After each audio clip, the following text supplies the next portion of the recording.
I have any announcements at the top, so we can go straight to your questions. Thanks, Josh. I had a couple questions on Keystone.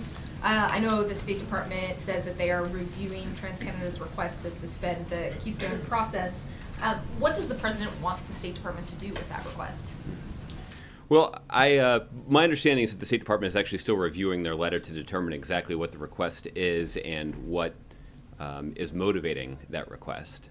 I think we have all shared our collective view, and I think this is one of the situations where we have a collective view, that this is a process that has taken an extensive amount of time to complete. I don't have an update for you in terms of where the State Department currently is in the process, but given how long it's taken, it seems unusual to me to suggest that somehow it should be paused yet again. But this is something that the State Department is still considering, and when they have a reaction to the letter, when the administration has a reaction to the letter, they'll be the ones to announce it. So the President stands by what you said yesterday, which is that he plans to make a decision on this by the end of his presidency? That continues to be the current plan, even as we evaluate their request and consider the reasoning behind it. You know, you talked about how long this has taken. Does the President take any responsibility for the length of time? I mean, this has been delayed to push it back after the 2012 election, after the 2014 election. Now TransCanada is saying apparently that they want to push it back until after the 2016 election. Does the President feel like this is something that he bears some responsibility for? Well, there are a couple of things that have intervened here. The first is there was a legitimate reason to hold this up while it was in the midst of a legal and judicial proceeding in Nebraska. And that did delay the consideration of this proposal, primarily because that legal process was having some impact on the potential final route of the pipeline. So at that stage, it made sense for there to be a delay.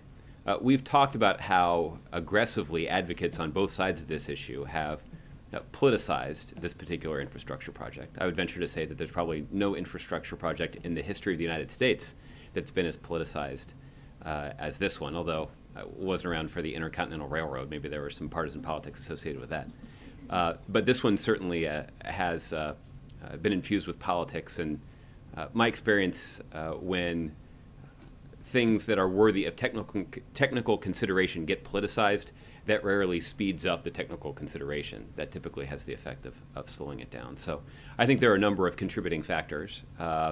And I think the President has worked hard to try to ensure that the eventual determination is one that is focused on the merits. On the merits of the application, the President himself has talked about how part of what will be factored into consideration is the impact that this project would have on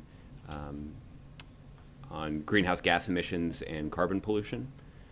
So that certainly will be part of the consideration here. So I guess what I would say is there's no doubt that there have been a series of delays for reasons relating to politics and legalities, but there's also been a delay based on a desire to shield this process from politics so that the merits can be appropriately considered. So since this has been going on for so long and the President feels like he wants to make a decision before the end of his presidency, and now we have TransCanada stepping in and wanting to punt this till after 2016, why doesn't the President just tell the State Department, give me your final answer and I'm going to make a decision now?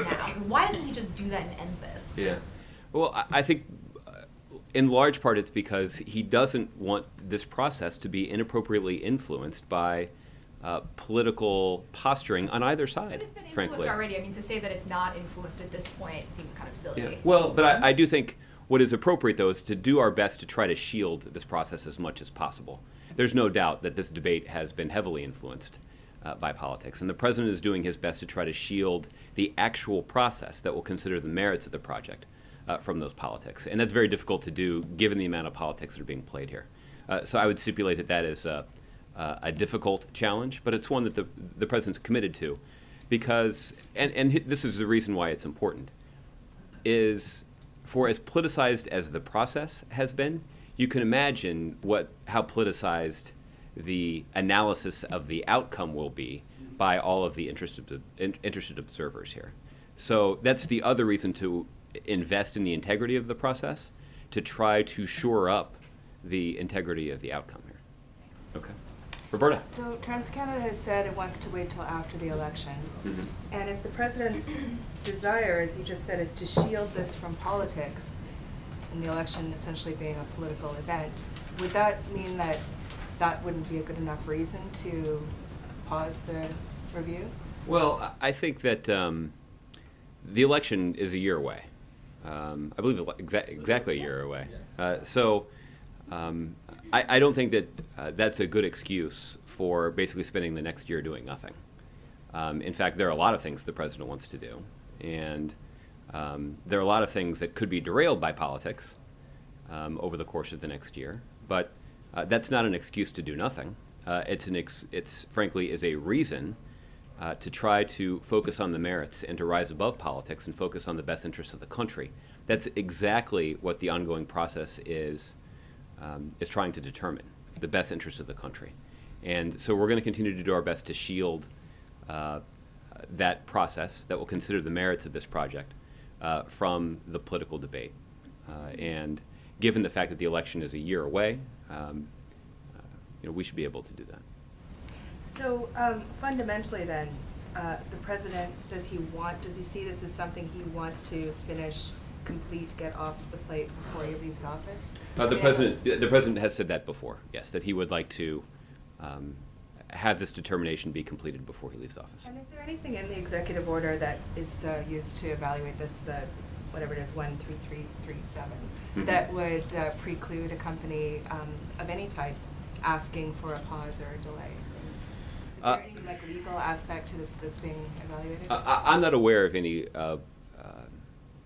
legal requirements that are included in the executive order, but because the State Department is the one that's implementing this executive order, I'd actually ask the State Department legal experts over there for their analysis of the legal implications of this request from TransCanada. And just one quick... Byron. Thanks, Josh. The DNC this morning sent an email to its supporters saying, earlier this year, thousands of Democrats backed President Obama when he vetoed Keystone XL. We made our voices heard that we would stand up to protect our planet for future generations. Earlier in this very briefing, you called out political posturing on either side. Isn't the president's own party list building off of this decision the very definition of politicizing this? Well, Byron, I think that there are a variety of voices that have tried to capitalize on a political opportunity around the consideration of this project. And that's, again, I think we see that in just about everything that happens in Washington. And we've certainly seen that both from opponents and proponents of this particular project. And I didn't see the email that you're referring to from the DNC, but it sounds like based on what you've read, that they were articulating their support for the president's decision to veto a piece of legislation that would circumvent a long-standing administrative process. And I think that's well, yes, I think that probably adds a little politics to the debate. I don't think that makes that kind of debate illegitimate. It certainly doesn't make those arguments illegitimate. Did he veto that legislation to protect the planet for future generations, or was it an executive power fight, as you guys said? I think it was a concern about both, but I think the principal concern that we had at that point was that this was an effort by Congress, a political effort by Congress, to circumvent this administrative process that would consider exactly what impact it would have on carbon pollution. And in order to allow that administrative process to continue, the president vetoed legislation that would circumvent it. Okay? Margaret. You know the DNC email list? I probably am, but I just, I guess their click rate will be affected by the fact that I didn't open it. Go ahead, Margaret. I'm going to take a stab at another Keystone question. Is what the State Department is doing right now in analyzing this request from Keystone, is it that they're trying to figure out whether they and President Obama can preemptively reject something that's been pulled back, or are they trying to figure out how to do that? Do you understand the distinction? I don't think I do. So I think what you're saying is that you guys aren't sure whether the administration can reject it now. Is that what you're saying? No, I don't mean to leave you with that impression. Because because my understanding is, and again, this is something actually that the State Department is still reviewing, they're trying to figure out exactly what TransCanada's specific request is. But I think that TransCanada, based on my own reading of their news release, was drawing a distinction between withdrawing their application and just asking the State Department to essentially pause their consideration of that pending application. Right, that's what I'm trying to get to. Okay. If that, because that's what we all think they're asking too. Just Okay. wait till the next president, so maybe we get a better chance than it looks like we're gonna get now. Okay. If that's what they're doing, then, and the president wants to act, then he'll just act before the end of his term, right? Well, I think it depends on essentially what the State Department determines based on their review of the letter, and then it depends based on what they determine about the merits of the specific project. So you're not willing to say right now that the last remaining hang-up to administration action is the legal basis for acting on a suspended request, whatever. That's not the issue. The issue could be any number of things, No, plus they're reading a request. Look, from I would be Keystone. surprised if there's some lawyer somewhere that's considering all of that. I think that goes into the consideration of exactly what TransCanada's request is. But If the president has said that he wants to be the one to deal with this before he leaves office, then there's no reason why he can't be, unless there's some legal complication to weighing in on something that the guys have said, never mind, can you hold off on it now? yeah, and I guess that's what I think that is part of what, in terms of considering TransCanada's request, I'm sure that's part of what is being considered. No, go ahead. Okay, well, okay. I'll go to Mara next, so you can go ahead and finish. Okay. Getting back to Keystone for a second, when you were asked, why doesn't the president just ask the State Department to give him its recommendation on the merits? You said, well, he's trying to shield it from the influence of politics. Mhm. And I'm trying to understand how the president asking for a report on the merits would be influenced by politics. I would think it would be just the opposite. No, the suggestion that let me try to be clear about this. The point that I'm trying to make is that there's reason to believe there might be politics at play here in trying to affect the timing of the Keystone proposal. For a long time, we've seen advocates on both sides, to be fair, urging the administration to hurry up and make a decision. Now we're hearing proponents on one side urging the administration to slow down in making the decision. The fact is, or pause it. And the fact is, we believe that the decision should be made on the time frame of the experts who are evaluating this project, and once they've come to a determination based solely on the merits and not based on the political arguments about the timing, that's when this process should be completed. You can understand, while those who may not have a stake in this one way or the other, and who are not taking a partisan position, might be legitimately curious about how it could take so long to study the merits Yeah. of what is, as you said, pretty straightforward infrastructure project. I mean, the lack of a decision doesn't seem to me to have insulated this from politics at all. It has only intensified the politics around the decision-making process. So it seems to me, and I think a lot of people, if you want to shield this from the continued application of political pressure, make a decision. Well, That's again, and the proper way to get the politics out of yes, this. and I think that the president's instruction to the State Department is to carefully consider the merits of this proposal and to make a decision as soon as those merits have been properly considered. So what exactly goes into that and why it's taken so long, the State Department may be able to provide you some more insight into that, but I would concede that it's taken quite some time already. Okay.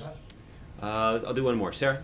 Thanks, Josh. On Keystone, if the president hasn't made a decision before the Paris climate negotiations, will that affect his credibility there? No, I don't think so. The administration has taken some very important steps to demonstrate our commitment to reducing carbon pollution. And obviously the joint agreement that was reached with the Chinese about a year ago is an indication that the United States is willing to do two things. One is take bold steps to reduce carbon pollution in this country, but also to use our influence around the globe to get other countries and other large economies to make similar commitments. And many of the critics of our climate policy for years were intensely skeptical of China making a commitment like this. In fact, this was actually the principal argument of against a number of the climate policies that this administration wanted to implement. Was the argument went something like, well, why should the United States make these kinds of sacrifices if the Chinese are just going to continue to pollute? The fact is the Chinese have made substantial commitments in their own right, and that means that we can do something powerful to reduce carbon pollution while also capitalizing on the upside associated with investments in renewable energy. I would just point out that many of the nuclear power plants that will be built in China to help them meet many of these goals will include the involvement of some American firms. That is a tremendous opportunity. These nuclear power plants aren't cheap. And that kind of investment creates significant economic opportunity here in the United States. And it's an example of how we can take steps that are both important to reducing carbon pollution and protecting the planet, while also opening up the kind of economic opportunity that creates jobs and significant economic growth right here in the United States. Thanks. And one